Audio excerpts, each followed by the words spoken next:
और चलिए सीधा आपको लिए चलते हैं। सीएम पुष्कर सिंह धामी बजट पर अपनी प्रतिक्रिया दे रहे हैं। आपके लिए मैं अलग से आ जाऊंगा जी, आप लोग अलग प्रकार के हो।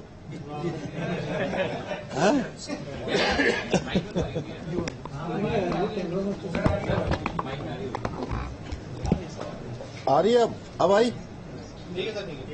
सर आप बोलिए। ये कुछ इसकी लाइट चली गई है। कौन सा माइक?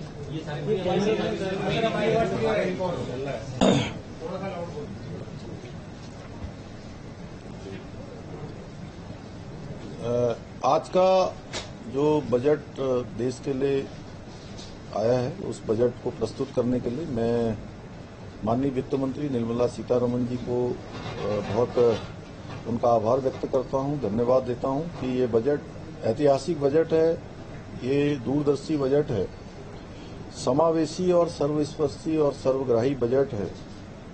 और निश्चित रूप से जो भारत की जनता ने आदरणीय प्रधानमंत्री मोदी जी के नेतृत्व में 5 सालों के लिए पूर्ण बहुमत की सरकार देश के अंदर बनाई है, उस सरकार का ये 5 सालों के अंदर किस प्रकार से काम होने वाला है, किस प्रकार से विकास की योजनाएं चलने वाली हैं, किस प्रकार से भारत हर क्षेत्र में आगे बढ़ने वाला है, ये बजट उसका एक स्वरूप है।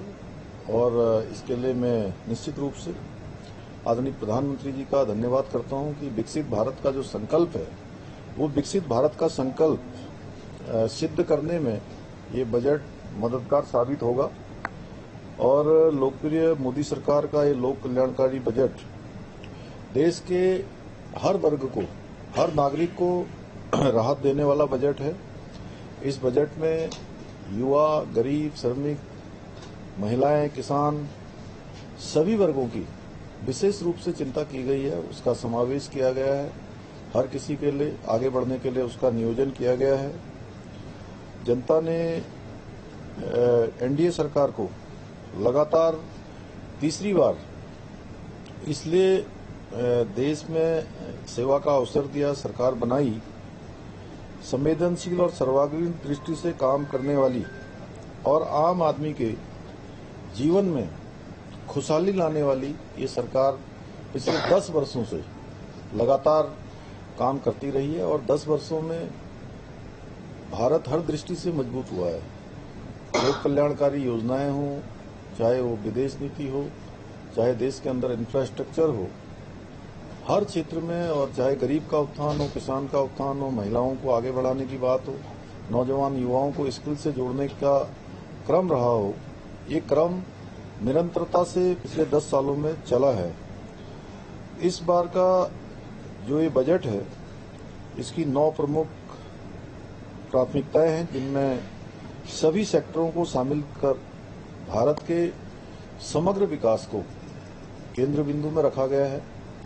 और इसमें एक ही हेतु है कि भारत 2047 तक दुनिया का विकसित भारत बने, दुनिया का सिरमौर भारत बने, दुनिया को दिशा देने वाला भारत बने, दुनिया को नेतृत्व देने वाला भारत बने। और जो पिछले 10 सालों में तेजी से विकास की यात्रा चली है, वो यात्रा और तेज गति से आगे बढ़े। जो 9 प्रमुख प्राथमिकताएं हैं, उसमें कृषि, रोजगार, social justice, manufacturing and service, urban development, infrastructure, innovation, research and development और नेक्स्ट जनरेशन रिफॉर्म्स पर विशेष रूप से फोकस किया गया है। और इस बजट में चाहे वो प्रधानमंत्री ग्रामीण सड़क योजना हो, उस योजना को भी विस्तार दिया गया है। और उसको जो 3 चरणों में ये योजना अभी तक काम कर रही थी, उसको 4थे चरण में लाया गया है। और इससे निश्चित रूप से हमारे जैसे राज्य उत्तराखंड को विशेष रूप से लाभ होने वाला है। इसके लिए भी मैं आदरणीय प्रधानमंत्री जी का और आदरणीय ग्रामीण विकास मंत्री जी का और निर्मला सीतारमण जी का धन्यवाद करता हूं। और साथ ही इस बजट में जो दैवीय आपदा से होने वाला नुकसान है, उसके लिए भी स्पेशल सहायता पैकेज देने की घोषणा की गई है।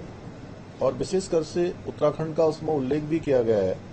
इसके लिए मैं आदरणीय वित्त मंत्री जी का विशेष धन्यवाद देता हूं। मैं पुनः आदरणीय प्रधानमंत्री जी का, आदरणीय वित्त मंत्री जी का और केंद्र सरकार को विकसित भारत बनाने के इस विशिष्ट जो संकल्प है, इसको देश के समक्ष प्रस्तुत करने के लिए उनका धन्यवाद करता हूं, आभार व्यक्त करता हूं। मुख्यमंत्री जी, नीति आयोग की भी बैठक है, क्या लगता है इस बजट में जो कुछ रह गया, कुछ और आप लोगों ने प्लान किया वो नीति आयोग के माध्यम से या प्रधानमंत्री जी के समक्ष जो मुख्यमंत्री जी का सम्मेलन है उसके माध्यम से कुछ और? देखिए, बहुत सारे जो विषय हैं जो हमारे राज्य के लिए बहुत जरूरी हैं, उसमें इस बजट में उसका प्रावधान किया गया। चाहे वो हमारे आदिवासी जनजाति क्षेत्रों में उनके विकास की योजनाएं हैं, उनके समग्र उत्थान की योजना है, उस योजना में स्थान दिया गया है।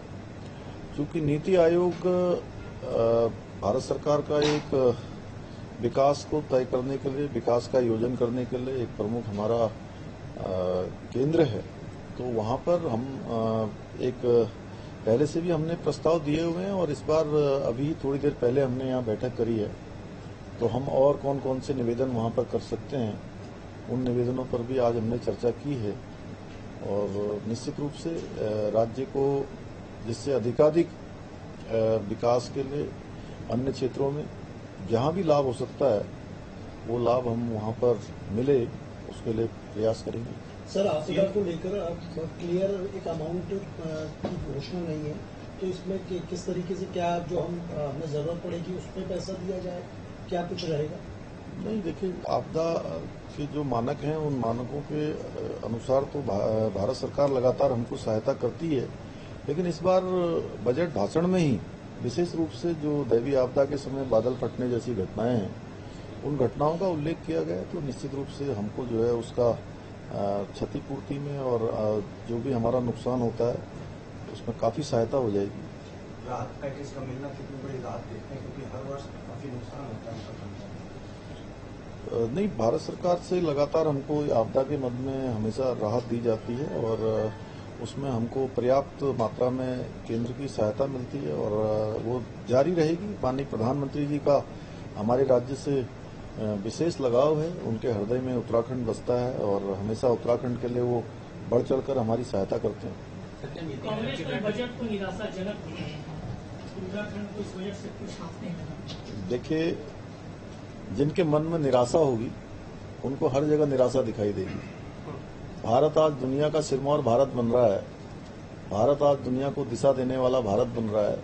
पूरी दुनिया भारत का मान सम्मान कर रही है और कांग्रेस को निराशा इसलिए दिखाई देती है कि कांग्रेस निराशा में है। 543 में से 99 सीट जीतकर वो अपने आप को जो है पूरे विश्व विजयी जैसा घोषित कर रहे हैं, तो उनके लिए निराशा ही है।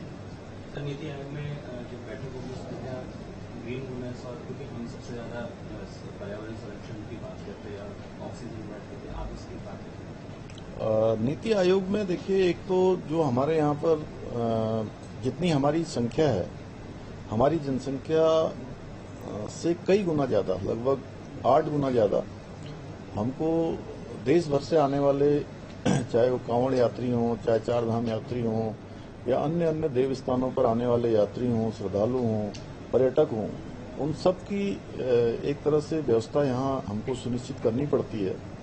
तो उसके अनुसार ही हम जो है इस बार नीति आयोग से निवेदन करेंगे कि जो हमको जितनी संख्या का यहाँ पर व्यवस्था करनी पड़ती है हर प्रकार से, तो उसके अनुरूप कहीं न कहीं हमको जो है सहायता मिलनी चाहिए। हमको जो है उसमें पर्याप्त रूप से जो है उनका मैनेजमेंट करने के लिए वो जो प्रबंधन ठीक हो वो देना चाहिए हमको, कहेंगे उनसे। सर, बिहार और आंध्रा को इस बार स्पेशल फोकस पर रखा गया है और इसमें पॉलिटिक्स भी होगी कि साथियों को दे दिया और बाकी राज्यों को छोड़ दिया। देखिए, आदरणीय प्रधानमंत्री जी का हमेशा से रहा है कि सबका साथ, सबका विकास और सबका विश्वास और सबका प्रयास। तो वहां जहां जैसे विकास की आवश्यकता होगी उसके अनुरूप जो है बजट में प्रावधान किया गया होगा। धन्यवाद। और किसी को कुछ कहना तो नहीं है? नहीं, हम कभी भी प्रश्न से भागते नहीं हैं। आप लोग जब कहेंगे तैयार हैं, बताइए।